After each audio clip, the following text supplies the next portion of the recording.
When talking about languages, people often say things like Chinese is the hardest language in the world, or Italian is really easy to learn. And particularly native speakers will often tell foreigners that their language is the hardest in the world. 中文就是世界上最难的语言. Русский язык самый сложный в мире. У падежи, склонения, спряжнения. Иногда даже носители языка ошибаются. First of all, there is no easy language. Learning any language is a long road and requires a lot of commitment. But what is the hardest language in the world? Well, when people ask this question, they usually mean one of two things. Either, what is objectively the most complex and most difficult language, or which language is the hardest to learn? And these are very different questions. Also, the answers to both of these questions will vary wildly depending on a number of factors. So, let's get into it. So, let's tackle the first question. Which is objectively the most complex or most difficult language? Well, a number of languages will come to mind when I ask this question. So Mandarin, Korean, Japanese, Arabic, Latin, Russian. But there are some factors that we can look at to try and say with a bit more certainty which one is the hardest. I would say the things that contribute to a language being difficult could be the grammar, the vocabulary, the writing system, the phonology, and even the way that words are constructed. And I'll get into these 5 factors a little bit now. So grammar is perhaps the most obvious way that a language can be complex. You have the Slavic languages, Finnish, Hungarian, Latin. In these kind of languages, because the words can change depending on their function in a sentence, it becomes quite easy to make small grammatical errors.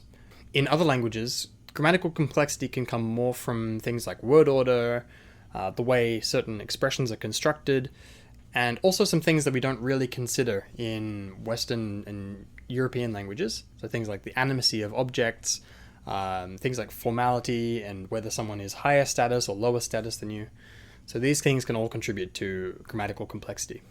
So next is vocabulary. I would say generally this is not a really big deal in making a language complicated, but there are a few small factors that can make it quite difficult to speak as a foreigner. So first is if a lot of words sound very similar. So for me, when I was learning Indonesian, I found that a lot of the words sounded very similar, and I would always get confused with similar sounding words and have trouble remembering them compared to other languages. Other ways that it can be, objectively difficult to learn the vocabulary of a language is if there are lots of different synonyms for the same thing and lots of different small nuances between these different synonyms. So for example, English has a very big vocabulary and has lots of different ways which have slightly different meanings to express the same idea. In terms of pronunciation, I'm not going to talk about how pronunciation is different from your native language because that's a very subjective way that a language can be difficult. But for a language to be objectively difficult in terms of pronunciation, it would need to have a very wide consonant and vowel inventory, because in these kind of languages, you have to be able to distinguish between sounds that can be very similar. So for example, sounds where the only difference is an aspiration, or the only difference is nasalization or palatalization, and these can be very difficult to distinguish between. So in terms of writing, I would say for the vast majority of languages, the writing system is not difficult, is by far not the most difficult part of learning the language, but there are of course a few exceptions. So in Chinese, obviously, you have to study a lot of characters to be able to write or read anything, and the same goes for Japanese. And also I've heard that the Thai alphabet is very difficult. Also languages like, I think Tibetan has a very difficult alphabet, things that don't correspond to the way they sound and things that reflect historical spellings. So there are a few alphabets that can be very difficult, but in general, the alphabet is not the hardest part of learning a language. For my last point about how languages can be objectively difficult, I wanted to talk about how words are constructed in the language. And this is a factor that can actually make certain languages easier to learn. So, for example, in Korean, when you see a word of Chinese origin, you can almost always break it down into component parts, and you can then recognize those component parts in other words and kind of guess their meaning. So, for example, if we have the word hakgyo, we can see hak means to learn, and gyo means school. And the thing together means a school. But if we see just the first part, hak, in other words, we can always guess that it has something to do with academics or learning or something like that. So for example, we have 학년, we have 학기, 학생, and all of these other words. So if we look at these factors, which languages come out as being objectively the most difficult? Well, languages that are often called the most difficult are things like Korean, Japanese, Arabic, and I would say those 3 languages definitely fit on this list. I wouldn't necessarily put Mandarin there, although Mandarin is obviously very difficult to learn. Most of the difficulty comes from learning characters.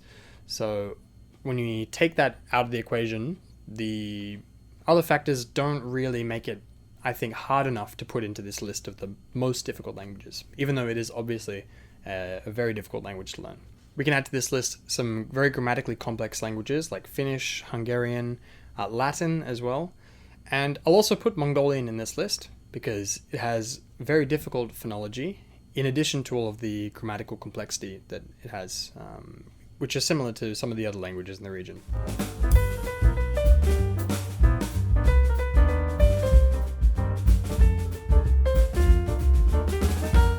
Okay, so that was about objectively which is the hardest language, and we didn't really come to an answer because it's a very complicated question. But now let's move to perhaps an even more complicated question, which is subjectively which is the most difficult language to learn.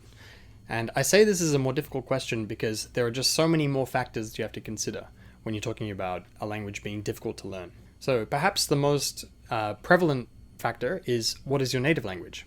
So for example, if you say Russian is a hard language to learn, then a native speaker of Ukrainian or Belarusian might disagree with you and say it's very easy to learn. So a lot of the lists you see of difficult languages are from the perspective of an English speaker. Perhaps the most commonly used one is the Defense Language Institute, which puts out this list of 5 categories of different languages, where 1 is the easiest for English speakers to learn, and 5 is the most difficult.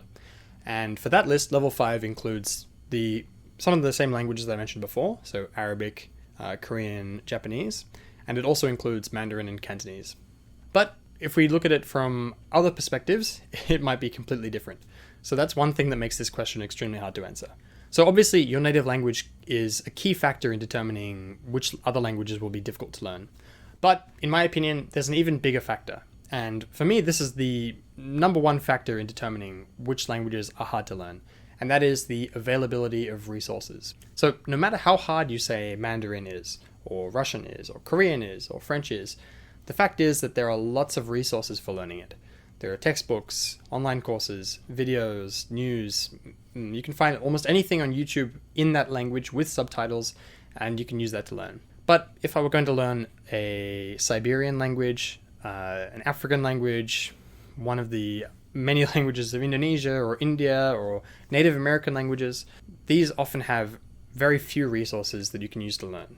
And subsequently, it makes them practically very difficult to learn and to achieve a kind of a high level in.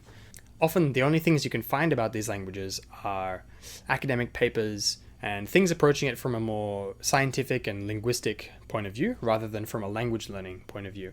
Especially for someone who hasn't looked at them very much, it can be very difficult to use them in sort of a meaningful way to learn the language. And in these kind of situations, where you can't really find any texts or audio in the language, the only real way that you have a chance of learning it to any degree of fluency is to find native speakers. And for some languages, there might only be thousands, tens of thousands of them, and it's not so easy to find them. This is one great advantage of the internet, being able to get in contact with people from around the world and learn basically any language you want to. Even finding a person who speaks the language you want isn't really necessarily a guarantee that they will be able to teach you or that you'll be able to learn a lot from them. And it's a big ask to approach someone and try and have them teach you their language. So if we take availability of resources into account, the list of difficult languages becomes enormous. Out of the 7,000 world languages or so, perhaps the only ones that aren't difficult from a resource availability point of view are these few European and Asian languages which are popular enough to have textbooks and online courses for them. And for the vast majority of world languages, there's very little to go off. So, to summarize, is there one most difficult language in the world? No, not really. And if you choose any language to learn, it's going to be a difficult road, regardless of which one you choose. But we can be happy that the number of resources available for learning languages is growing day by day, and hopefully, if we can get more people interested in learning some of these less commonly studied languages, the number of resources for those languages can also grow a lot going forward. So, I hope you enjoyed this video. Let me know in the comments your opinions regarding this topic, and maybe what you think the most difficult languages are, and I'll see you all in the next video. Bye-bye.